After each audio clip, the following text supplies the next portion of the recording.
You're listening to Give Yourself Some Leeway with me, your host, Eugene Lee. I spent the last 4 years trying to discover how to break the burnout cycle. And as a high achiever in a fast paced world, it's very easy to slip back into old habits that leave you feeling overwhelmed and left behind. If you're anything like me, then you need to hear this. It's not your fault. Each episode is dedicated to help break the stigma around mental health in the workplace, end burnout culture for good, and the action steps that you can take today to do your part towards your personal growth and success. I am so happy that you're here today, and thank you again for joining us.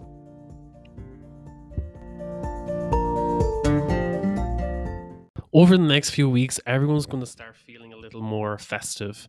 And especially now at the moment here in Basel, there was a massive snow flurry over the weekend. So everything is nice and white and snow capped.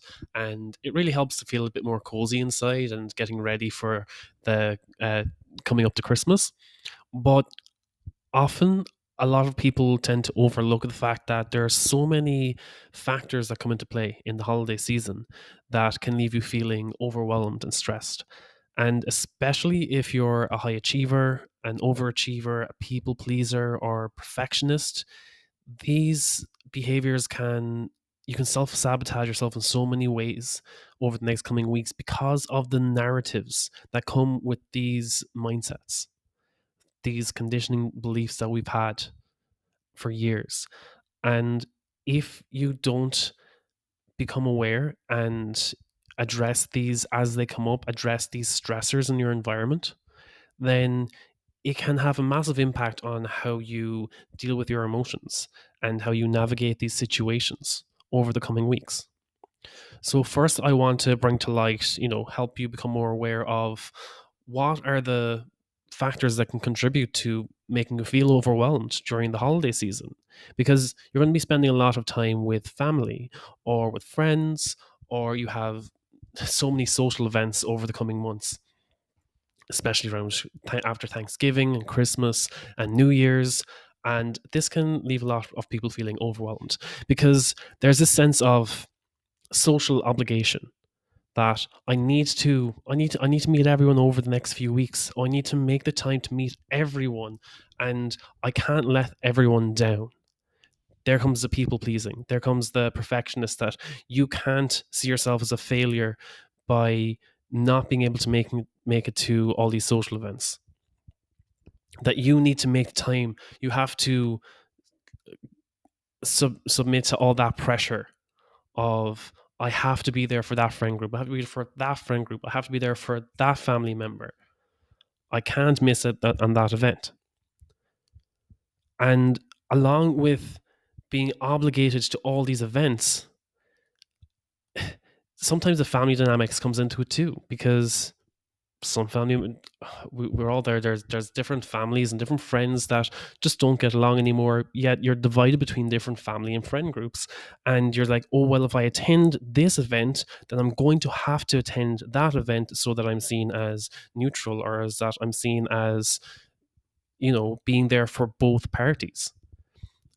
And that accumulates over time. That does take a toll on you. Another thing is the financial strain. It can all these events and all these gifts, and feeling like, oh, I have to spend this much on this person so that they know how much I care about them, or oh, if I can't spend enough time with them, I'm going to have to make up for it with something else, with this gift, with this uh, uh, event, or this concert ticket, or something to make up, to compensate for the fact that I wasn't able to make this event. And it's that people pleasing again. It's that perfectionism. It's that overachievement, that you have to do better and go beyond people's expectations so that they don't think lesser of you. You're tying your self-worth to how you can show up for others, rather than looking back and seeing how do you show up for yourself. And what's the narrative that goes behind that? It's like you think that if it's not perfect, it's going to be a failure. and everything has to be perfect for the holidays. If I don't meet everyone's expectations and I don't make sure that everyone has a perfect day, if I'm not the perfect host, if I'm not there to basically contribute to everyone else and, stick to the family tradition of always being there at Christmas, always being there for New Year's, always spending this time with this person, that takes a toll. That takes a massive toll on someone. So I think you have to kind of change the narrative around these situations. Help yourself to be more grounded. Because if you're going into these situations with that mindset, with that narrative in the back of your head that you have to make every situation perfect, that you have to be there for everyone all the time, then often you're going to be coming from a place where you're pouring from an empty jug. And it's very hard to create that space, to create that comforting space and be there to help people if you have no more energy to expend yourself. So you need to take a step back. Now that you're aware of different situations that may come up over for the coming weeks during the festive season, take a step back and just be real with yourself. Try this. Try saying, it's okay if things aren't perfect. It's okay if things aren't perfect. The beauty of the holidays, the beauty of spending time with others lies in the imperfect and genuine moments. How often do you remember someone's birthday or an event where everything went perfectly right? Nothing went wrong. It was just a perfect day. Everything went according to plan, and you remember how everything went perfectly to plan, went absolutely smoothly. If anything, the memories that people remember most and often recall are the times when something messed up. You remember when someone dropped the turkey at Christmas and the dog ended up eating it. Okay, and it was like, okay, that was a Christmas where everything went wrong, but everyone always remembers those moments. They're the genuine memories that people have. Or you go to a person's birthday and someone drops the cake, or someone face plants into the cake, or someone locks himself into the bathroom and um, breaks the bathroom mirror. Um, I'm not going to call out someone there, but again, they're the memories that people remember. The things that the things that go wrong, the things that don't go according to plan, but you recall them as funny memories, or they're the things that people remember. It doesn't have to be everything doesn't have to be perfect all the time. The beauty of life is recognizing imperfections for what they are, the genuine moments that they are. When it comes to events, social events, family events, you need to express your boundaries, because otherwise people won't understand why you might seem very overwhelmed and you don't want to spend time with everyone when you get to those events. You're rushing around trying to get to see everyone, but you're not fully present when you're with them. And that's a lot less meaningful than expressing your boundaries. Rather than saying, "Oh, I have to be here. I'm only here at this event for 2 hours because I have to go and make another party." You're not fully present with those people. Rather than saying to let's say you're going to your family event and you just say to your friends, "Hey, I'm with my family tonight. I won't be able to see you tonight, unfortunately, but let's catch up another time. I might not be able to catch up now during the Christmas break, but hey, let's catch up in springtime." And I'm sure that'll be a lot more meaningful to them as well, that you want to be fully present with them. If you, and again, just let them know in advance that, I have to set a boundary here. I want to be fully present with my family with the little time I have off, and let's catch up another time, or let's do a video call, or let's catch up in another way. It's important to communicate your personal needs and to set those boundaries to protect your well-being. So saying no if you are feeling overwhelmed about a social event is a valid and healthy choice. Being aware of the effect of seasonal affective disorder on people, especially at this time of year.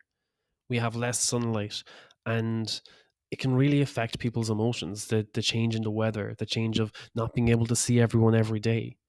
And being aware of this in yourself and in others can help you to navigate how people are feeling about certain situations or different dilemmas or different obligations that they have.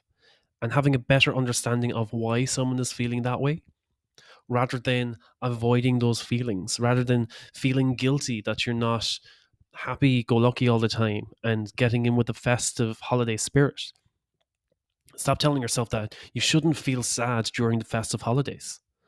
If you suppress or invalidate your emotions, such as sadness or grief, especially around the Christmas time and the winter period, a lot of people think of the loved ones that they've lost, the family that they're not spending this Christmas with, maybe for the first time. And if you're avoiding or suppressing feelings rather than letting yourself feel those emotions and regulate those emotions, it can lead to a lot of internal conflict, and how it can affect you and it can affect others around you. So rather than feeling guilty about how your negative emotions are affecting others around you and trying to put up a facade or put up a mask and pretend to be happy go lucky all the time, take a moment to express those emotions. Have a deep conversation with someone close to you and just let them know how you feel. And don't make it feel like, oh, I'm putting a burden on them. It's actually worse if you don't tell them how you're feeling, if you're putting up a facade, and they can feel the resistance, they can feel the tension, and they know that you're holding something back. It's better to have that conversation with someone. Maybe share it with another family member, share it with a loved one, share it with your partner. Tell them how you're feeling. Maybe there's grief, maybe there's loss.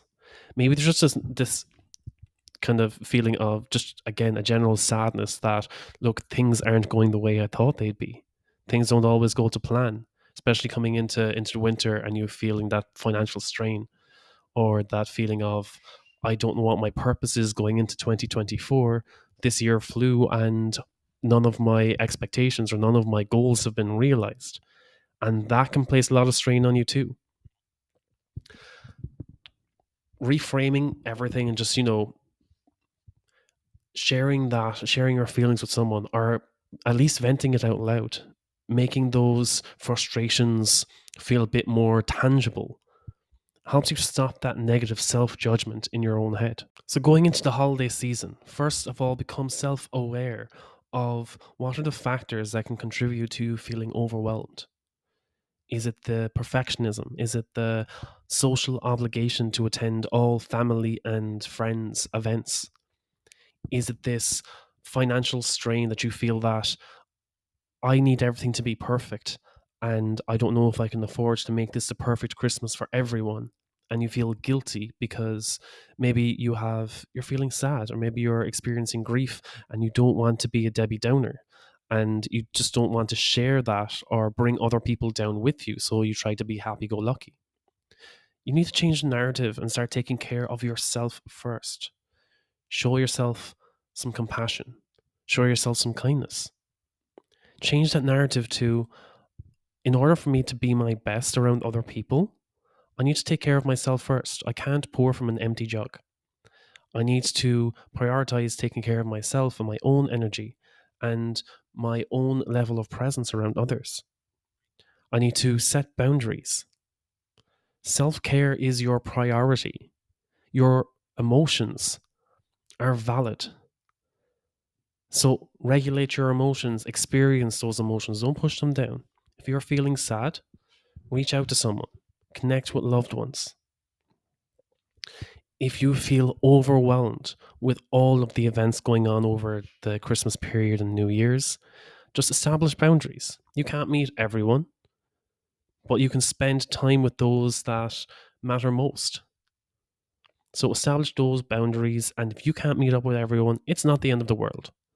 You can choose to meet up with them at another time, or make alternative arrangements, maybe just have a video call with them or catch up with them later on in the year when things are a bit quieter. Well, I really hope you enjoyed today's episode. And if you want to dive deeper, you can always reach out at giveyourselfsomeleeway.com. can reach out in social media there, or you can email me at eugene@leeway.ie. Thank you for listening, and until next time, take care.